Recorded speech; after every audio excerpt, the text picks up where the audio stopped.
આજે મહુવાની ફેમસ ઇફતાર માર્કેટમાં ભરચક પબ્લિકની વચમાં શૂટિંગ માટે આવ્યા. અસ્સલામુ અલૈકુમ. આજનો મીનુરક 304 સવારમાં જાગી હાથ મોઢું ધોઈને શેરી કરવા બેસી ગયો. રોજની જેમ દૂધ કોલ્ડ પી લાસ્ટમાં પાણી પીને રોજો બાંધી લીધું. પછી ફજરની નમાઝનો ટાઈમ થઈ ગયો તો હું ઘરેથી આવી ગયો. મસ્જિદે હુજુ બુજુ બનાવી ફજરની નમાઝ પડી. ઘરે આવીને ડાયરેક્ટલી હું સુઈ ગયો.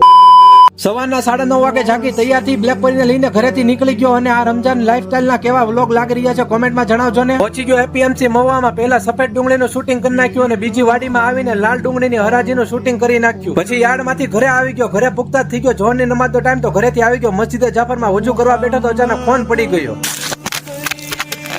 વજુ કરી દુઆ પડી. મસ્જિદમાં દાખલ તો એતિકાફની નિયત કરી. જોહરની નમાઝ પડીનો કુરાન શરીફ પડવા માટે બેસી ગયો. કુરાન શરીફ પડી મસ્જિદની બહાર આવીને આવી ગયો ઘરે.